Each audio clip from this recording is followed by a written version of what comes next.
Bismillahirrahmanirrahim.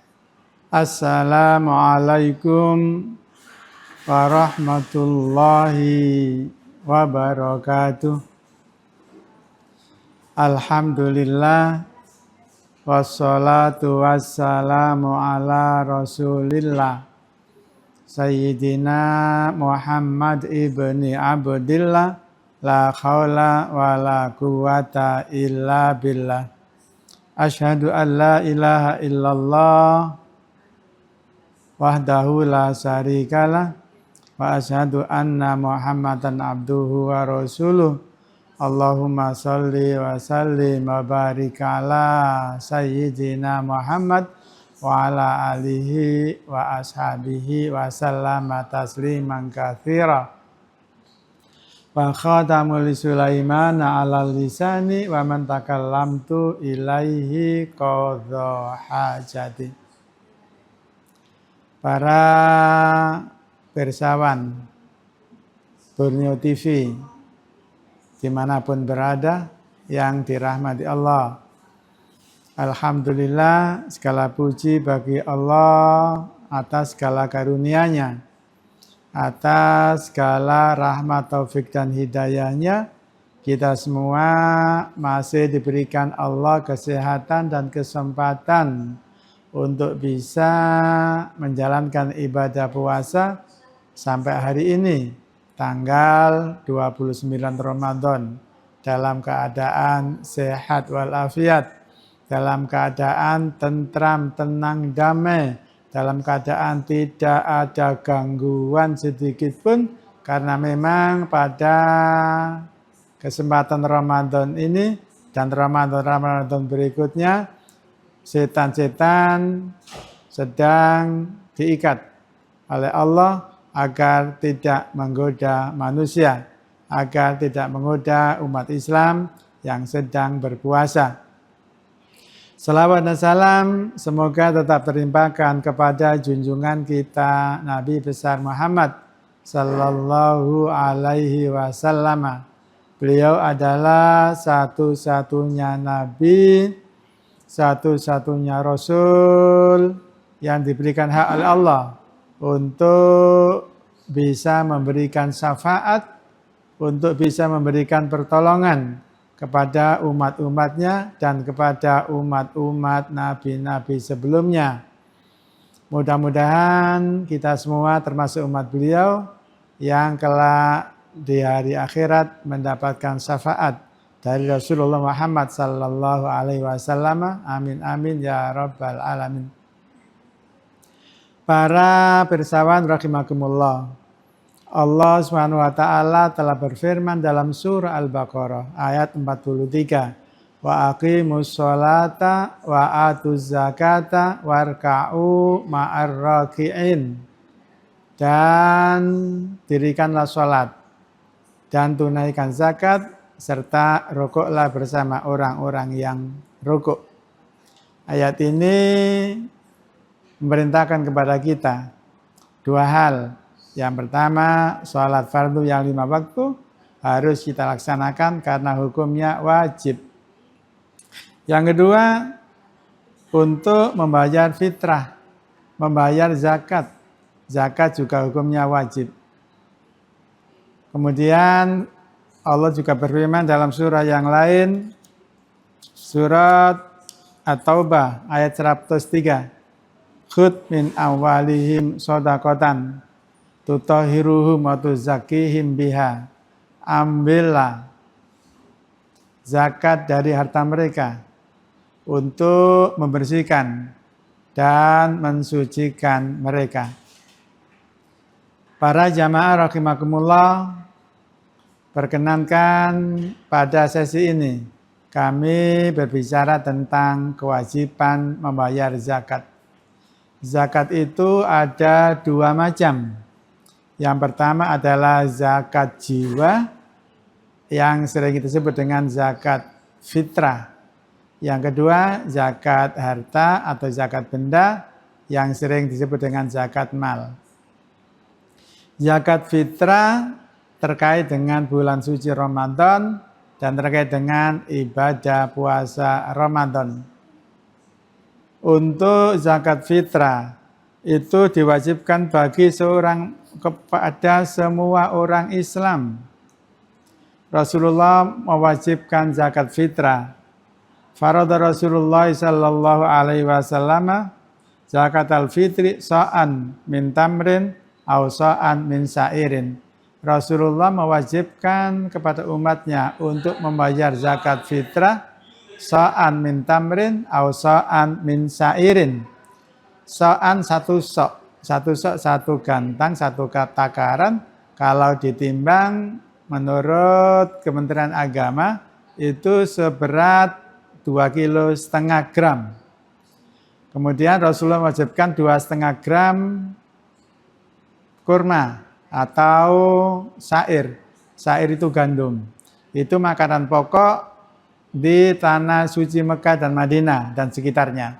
Sementara makanan pokok di Kota Tarakan itu adalah beras. Sehingga zakat fitrahnya adalah beras, 2,5 kilogram beras.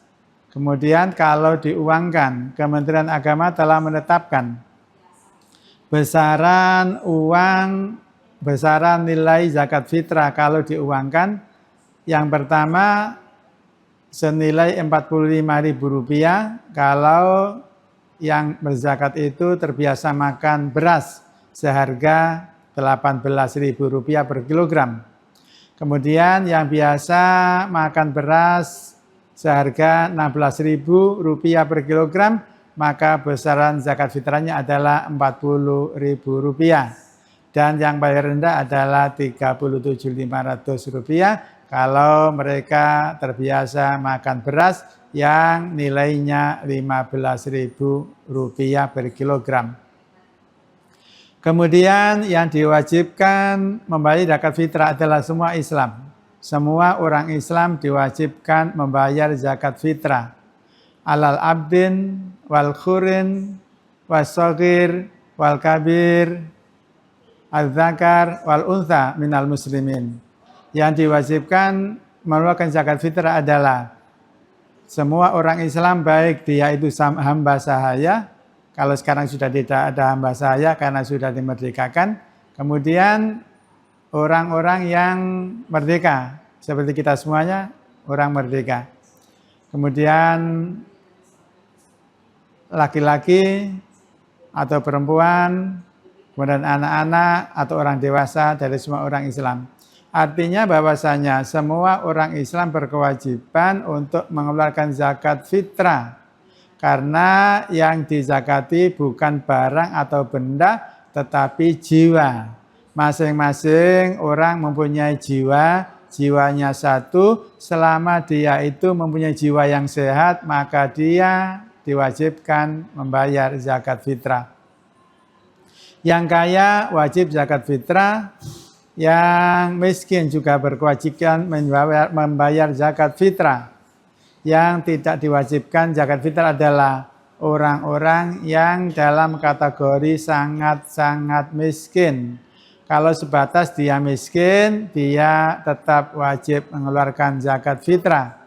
Sementara kalau sangat-sangat miskin, dalam artian dia tidak punya kelebihan bahan makanan untuk dimakan hari berikutnya.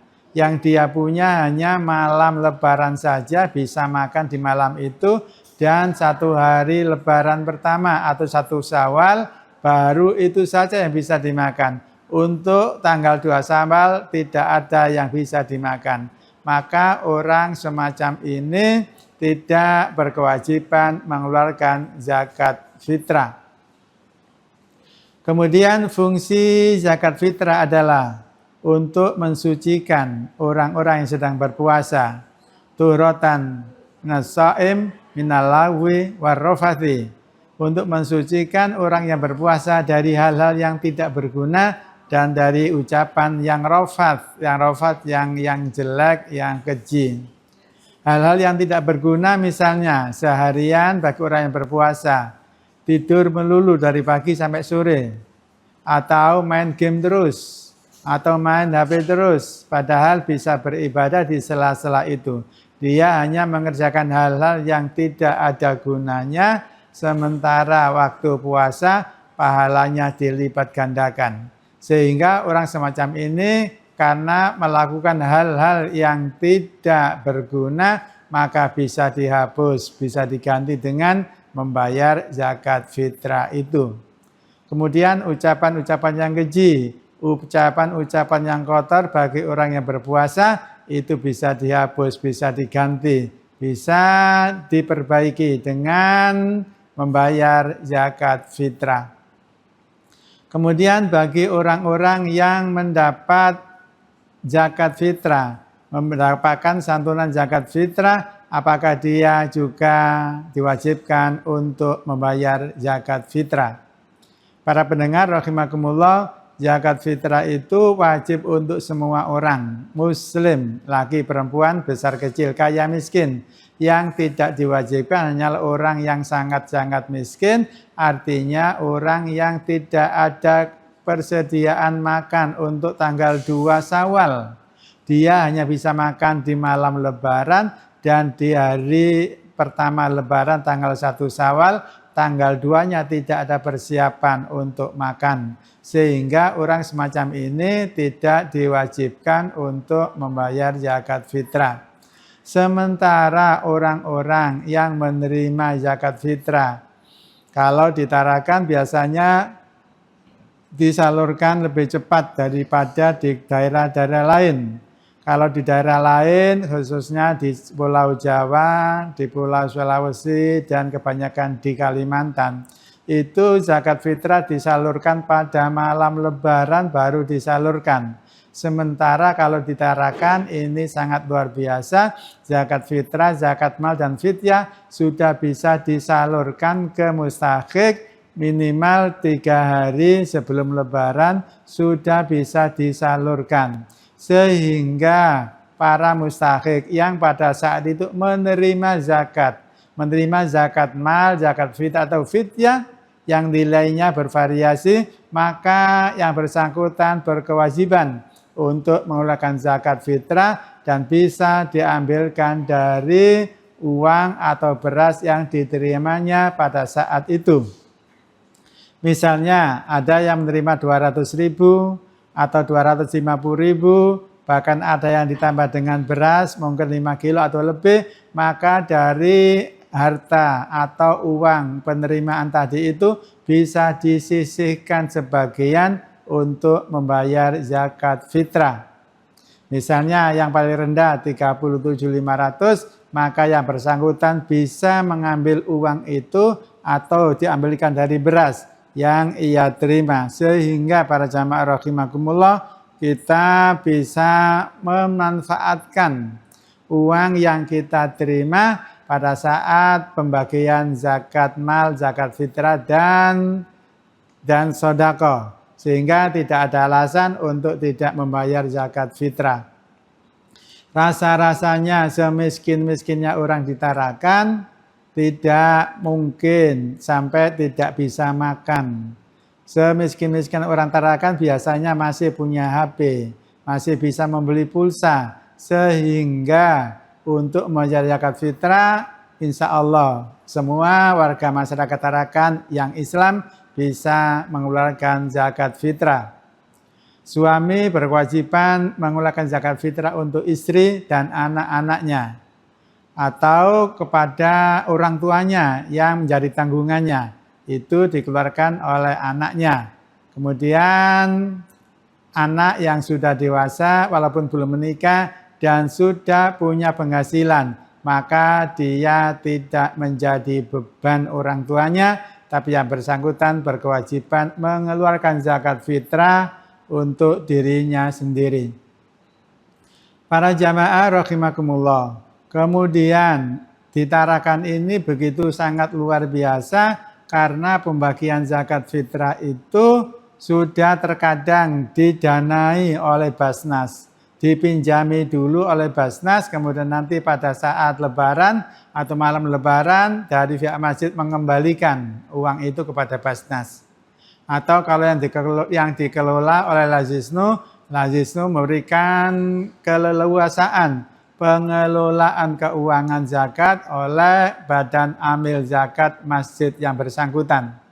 Sehingga dari Al-Aziznu hanya meng-SK-kan panitia zakat, meng-SK-kan badan amil zakat yang ada di masjid yang bersangkutan. Karena pada dasarnya amil zakat itu harus ditunjuk oleh pemerintah. Dalam hal ini adalah Basnas atau Lasnas. Kemudian setelah di-SK-kan maka dia berhak untuk melakukan kewajibannya. Dia menerima zakat fitrah, zakat mal, menerima sodako dan lainnya termasuk fidyah. Kemudian dia juga punya hak untuk mentasarufkan, untuk membagi kepada mustahik. Sementara kalau ada yang mengatakan badan amil zakat dan tidak disahkan oleh pemerintah, dalam hal ini Basnas atau Lasnas, maka badan amil itu tidak termasuk badan amil yang sah, dia hanya sebagai panitia zakat.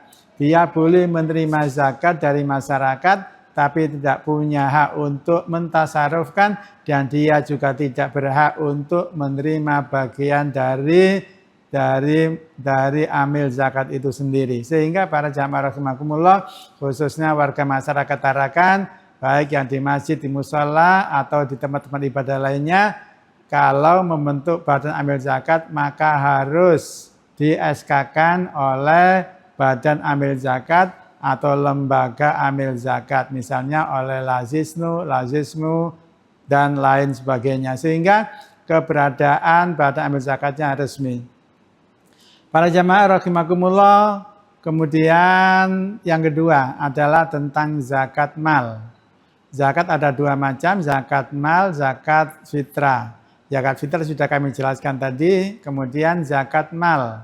Zakat mal itu tentang zakat benda, zakat harta. Zakat harta tidak terkait dengan puasa Ramadan dan tidak terkait dengan bulan Ramadan. Untuk zakat mal itu terkait dengan haul. Haul itu batasan barang itu sudah 1 tahun mengendap. Kemudian nisab batasan barang yang harus dizakati. Kalau sudah cukup 1 nisab dan 1 haul, maka wajib hukumnya untuk mengeluarkan zakat mal. Misalnya kita mempunyai barang yang sudah wajib dizakati sejak 1 Januari.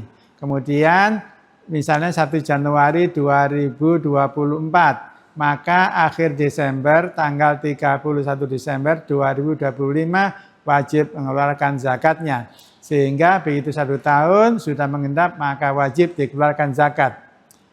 Adapun macam-macam zakat mal adalah yang pertama, emas dan perak.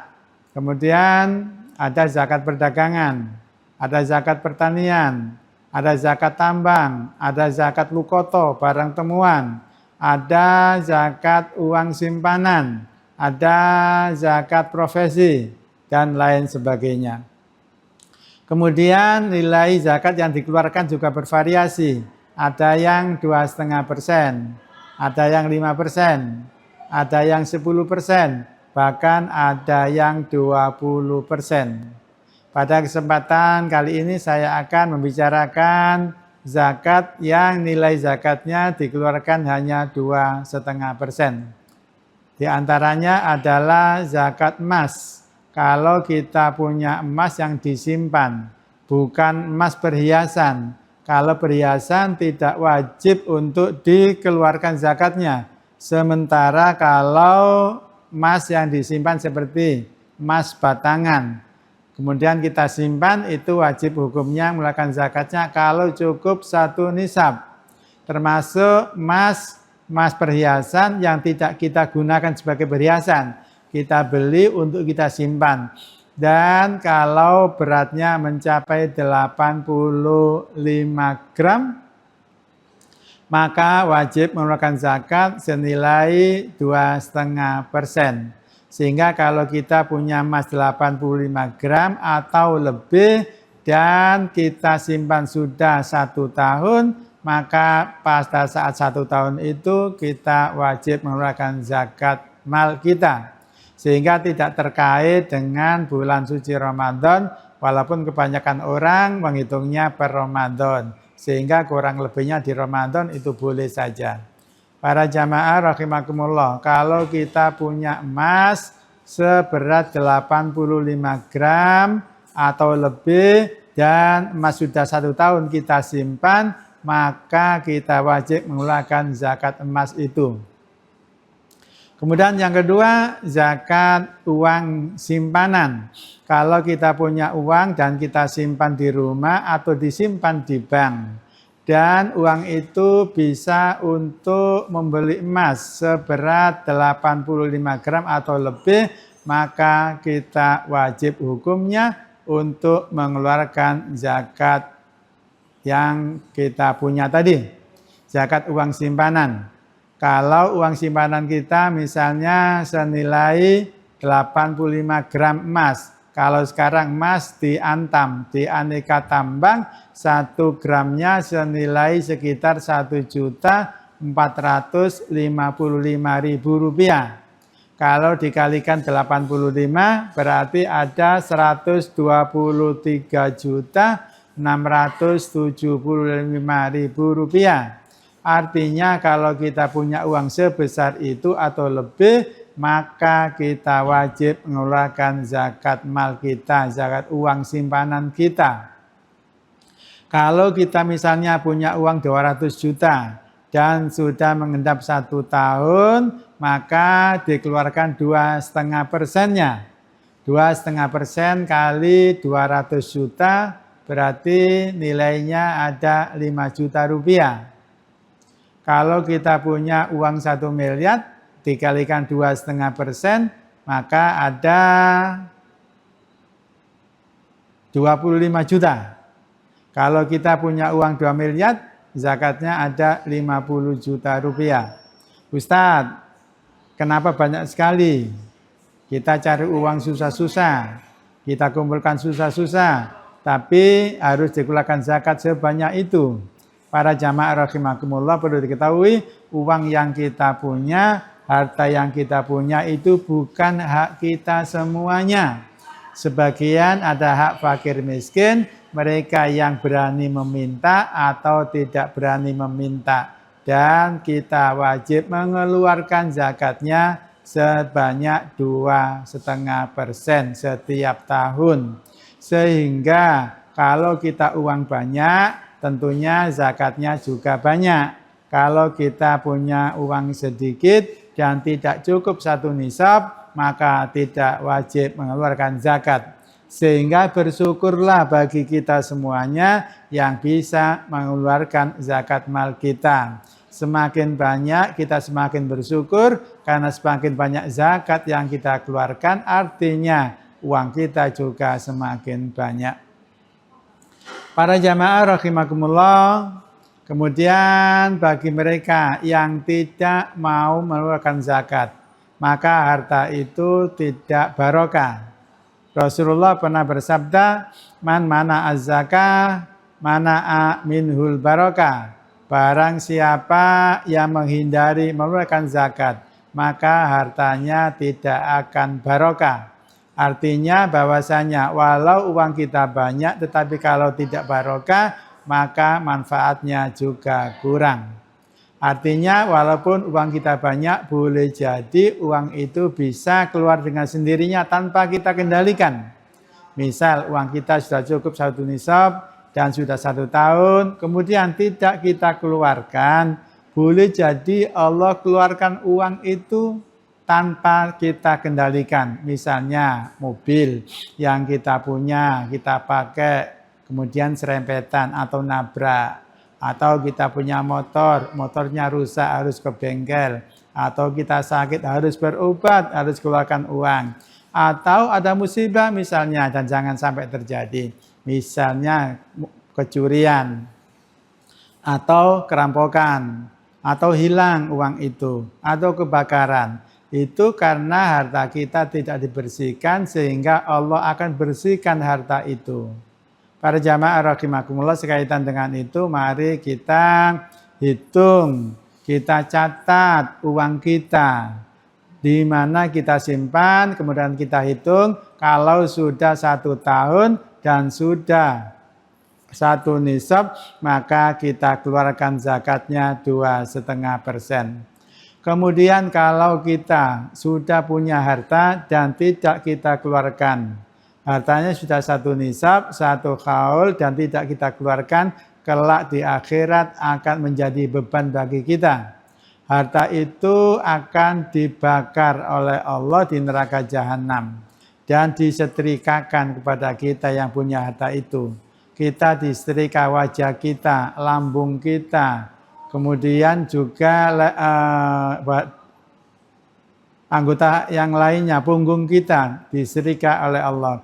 Hadza ma kanaztum li anfusikum fadzuqu ma kuntum taknizun.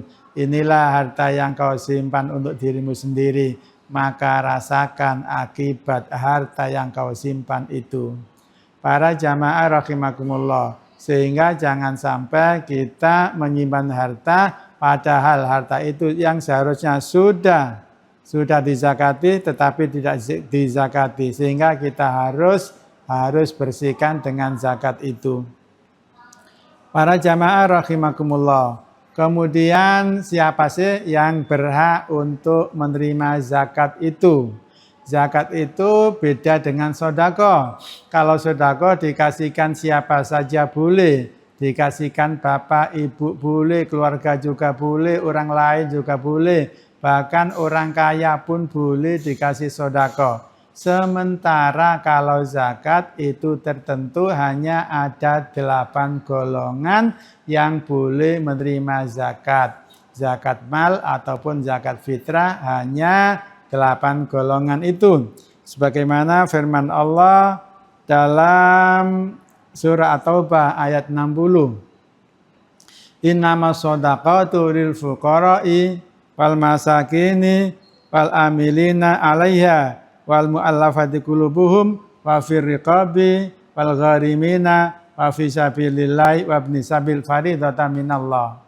Zakat itu bisa dikeluarkan, bisa diberikan, disampaikan kepada 8 asnaf, 8 golongan ini saja. Di luar ini tidak boleh. Beda dengan sodako. Sodako bebas kepada siapa saja. Jumlah uang yang disodakokan juga tidak ada ketentuan berapa persen, seberapa saja, kepada siapa saja, kapan saja, tidak terbatas. Sementara kalau zakat itu ada ketentuannya, diberikan hanya kepada 8 golongan saja. Yang pertama untuk fakir, yang kedua miskin. Ada beda antara fakir dengan miskin. Fakir adalah orang yang tidak mempunyai kemampuan. Misalnya orang yang sudah tua renta, tidak ada pekerjaan. Kemudian orang yang sakit-sakitan tidak bisa bekerja, tidak ada penghasilan lain sehingga tidak bisa memenuhi keperluannya sehari-hari. Maka ini kategori orang fakir. Sementara orang miskin orang yang berdaya, orang yang bisa bekerja, ada pekerjaan, tetapi hasilnya tidak cukup untuk memenuhi keperluan sehari-hari. Untuk keluarganya tidak cukup. Orang semacam ini juga boleh menerima zakat. Kemudian wal amilina. Al-amilina adalah amil zakat. Amil zakat ini boleh menerima zakat. Kemudian tentunya amil zakat yang ditunjuk oleh pemerintah. Misalnya di SK-kan oleh Basnas, di SK-kan oleh Lazisnu atau Lazismu, atau di SK-kan oleh BMH dan lainnya. Sehingga badan amil zakat yang personilnya di SK-kan oleh Basnas atau Lasnas, maka yang bersangkutan itu sah menjadi amil zakat dan diberikan hak untuk mentasarufkan, untuk membagikan zakat, dan yang bersangkutan juga boleh menerima bagian amil zakat itu sendiri. Kemudian berikutnya wal mu'allafati qulubuhum, orang yang dijinakkan, orang yang dirayu hatinya, orang yang baru masuk Islam. Orang yang baru masuk Islam ini punya hak menerima zakat. Karena seringkali orang yang baru masuk Islam terkadang disia-siakan oleh keluarganya, dibenci oleh keluarganya, dikeluarkan dari anggota keluarganya, sehingga ekonominya terkadang menjadi terganggu. Maka orang semacam ini boleh diberikan zakat, baik zakat mal ataupun zakat fitrah. Sedekah juga boleh. Atau dia setelah masuk Islam, kemudian kondisi keluarga biasa-biasa saja, ekonomi biasa-biasa saja, dia juga termasuk orang kaya, dan dia ini boleh dikasihkan zakat fitrah atau zakat mal sebagai penghargaan. Sebagai penghargaan dia sebagai warga baru, orang Islam, kemudian diberikan penghargaan, diberikan zakat mal atau zakat fitrah. Adapun kalau yang bersangkutan tidak mau menerimanya, itu boleh saja. Boleh tidak menerima atau zakatnya diterima dan dikasihkan orang lain, itu juga boleh. Yang penting dia punya hak untuk menerima zakat itu sendiri. Kemudian wafir riqabi, ini juga berhak mendapatkan zakat. Riqab itu hamba sahaya atau budak. Dulu di zaman Rasulullah masih ada perbudakan, kemudian pada saat itu para budak-budak boleh dikasihkan zakat. Kemudian Rasulullah membebaskan budak itu satu persatu dengan para sahabatnya, bahwasanya budak yang sudah dibebaskan menjadi orang merdeka, bukan lagi hamba sahaya. Dan sampai sekarang perbudakan sudah tidak ada lagi, yang ada hanya orang merdeka seperti kita ini. Kemudian wal gharimin, orang yang terlilit hutang. Orang yang terlilit hutang karena memperjuangkan agama Allah. Misalnya dia punya yayasan, punya tempat pendidikan agama, tempat mengaji, dan dia membayar guru ngaji atau guru-guru pendidikan itu, dan sampai hutang-hutang karena uang masuknya kurang. Kemudian dia terlilit hutang untuk itu, maka dia boleh menerima zakat ini, baik zakat mal atau zakat fitrah. Termasuk juga misalnya pengurus masjid, karena membiayai masjid, uang masjid tidak cukup, dan uangnya sendiri digunakan untuk itu, sampai dia hutang-hutang. Maka yang semacam ini boleh diberikan zakat untuk menutupi hutang mereka. Para jamaah rahimakumullah, berikutnya yang bisa menerima zakat adalah wafisabilillah. Wafisabilillah adalah orang yang berjuang di jalan Allah. Ini boleh. Orang yang berjuang di jalan Allah ini boleh diberikan zakat fitrah atau zakat mal. Baik dia berjuang berperang di jalan Allah, atau membela agama Allah, atau menegakkan agama Allah, seperti guru-guru ngaji misalnya, guru-guru agama misalnya, yang dia tidak mendapatkan gaji yang setimpal, yang selayaknya, maka orang semacam ini boleh menerima zakat. Atau badan-badan yang menangani pendidikan agama, menangani kegiatan agama seperti gedung TPA, madrasah atau masjid dan lain sebagainya. Menurut Imam Syafi'i, yang semacam ini boleh dikategorikan fisabilillah, sehingga boleh diberikan zakat itu. Kemudian yang ke-8 adalah Ibnu Sabil. Ibnu Sabil adalah orang yang kehabisan perbekalan dalam perjalanan. Misalnya ada orang dari Sulawesi atau dari Surabaya, dari Jawa, di Tarakan ini mau pulang kehabisan biaya, maka orang semacam ini boleh diberikan zakat. Dan seringkali kami tangani pada saat ini, pada saat kami masih di Kesra atau pada saat kami di Lazisnu, ada seorang orang semacam ini, kami belikan tiket untuk ke Surabaya atau ke Sulawesi atau kemana saja, ditambah dengan uang saku dalam perjalanan. Para jamaah rahimakumullah, jadi itulah yang perlu kami sampaikan tentang zakat. Mudah-mudahan ada manfaatnya. Mudah-mudahan kita semua termasuk orang-orang yang bisa membayar zakat tepat pada waktunya. Khususnya zakat fitrah. mari kita keluarkan sebelum hari Lebaran. Kemudian zakat mal kita keluarkan sebelum batas akhir waktu 1 tahun. Sehingga kita insya Allah akan terbebaskan dari zakat dan kita akan terpelihara dari zakat. Mudah-mudahan kita bisa bermanfaat dimanapun berada. Para jamaah rahimakumullah, demikian yang bisa kami sampaikan. Mudah-mudahan ada manfaat. Mudah-mudahan kita bisa mencerna apa yang kami sampaikan sehingga kita bisa mengeluarkan zakat sesuai dengan ketentuan. Demikian yang bisa kami sampaikan. Wallahul muwaffiq ila aqwamit thoriq. Wassalamualaikum warahmatullahi wabarakatuh.